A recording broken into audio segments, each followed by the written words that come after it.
के उसके लिए बचपन में लड़ता था। इसके बाद केटो उस कमरे में वापस गया और उसके कमरे में घुसते ही एलियन ने उस पर हमला कर दिया, जिससे वो बड़ी मुश्किल से बच पाया। इसके बाद एलियन ने अचानक उससे बातें करना शुरू कर दिया और जैसे ही केटो ने अपनी बंदूक नीचे की तभी उस एलियन ने दोबारा हमला कर दिया, जिसमें केटो की बंदूक नीचे गिर गई। अब एलियन के मुताबिक उसे अपने दोस्तों की मौत का बदला लेना चाहिए, पर ठीक उसी समय पर किशिमोटो ने उस पर गोली चला दी और एक जोरदार धमाका हुआ। पर बदकिस्मती से एलियन उस हमले से बच गया था। फिर उसने किशिमोटो को उठाकर दूसरी तरफ फेंक दिया, जिसके बाद उसने अपने सभी हाथ खोलकर कई सारी तलवार निकाल ली, जिसे देखकर केटो ने भी अपने सूट से एक ब्लेड निकाला और उस स्टैचू पर हमला करना शुरू कर दिया। पर यह साफ था कि वो एलियन केटो से कई गुना ज्यादा शक्तिशाली था और उसने केटो पर कई सारे हमले करके उसे हवा में उछाल दिया। पर तभी किशिमोटो ने बीच में आकर उसे पकड़ लिया, जिसके बाद वो खुद उस एलियन पर हमला करने के लिए गई और उस एलियन ने उस पर एक साथ कई सारी तलवारों से हमला कर दिया, जिसके बाद वो केटो की बाहों में गिर गई।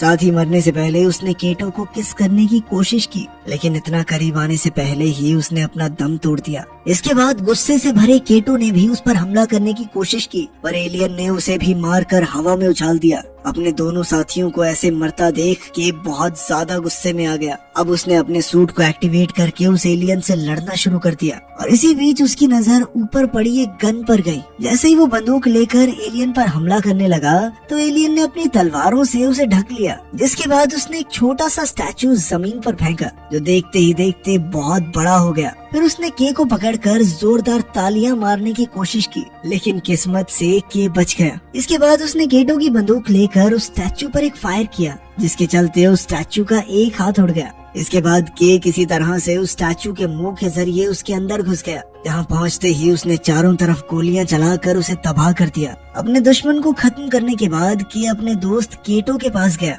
लेकिन बात करने से पहले ही के गायब हो गया। इस बार उसके साथ सुजुकी और एक नया आदमी तो था, पर उसके दोस्तों में से कोई भी वहाँ मौजूद नहीं था, जिसका मतलब था कि वो लोग मर चुके थे। कैट्स ने के को 13 पॉइंट्स दिए, जिसके बाद उसे केटो और किशिमोरो की तस्वीर मरे हुए लोगों में दिखाई दी और जब उसने उन्हें दोबारा जिंदा करने की बात कही तो गैट्स ने उसे बताया कि उसके लिए 100 पॉइंट्स चाहिए थे। अगली सुबह कोजिमा ने देखा कि के काफी उदास था। उसने भी के से बात करने की कोशिश की, पर के ने उसे कोई खास जवाब नहीं दिया। शाम को रेलवे स्टेशन पर एक बच्चे का खिलौना ट्रैक पर गिर गया और जब के ने उसे वो खिलौना वापस दिया तो ठीक उसी समय पर ट्रेन काफी तेजी से उसकी ओर बढ़ने लगी, लेकिन के हिलने को तैयार नहीं था। पर तभी कोजिमा ने उसे जबरदस्ती ऊपर खींच लिया, जिसके बाद उसने के सामने अपने प्यार का इजहार किया। कुछ देर बाद के आयुमो को उसके भाई की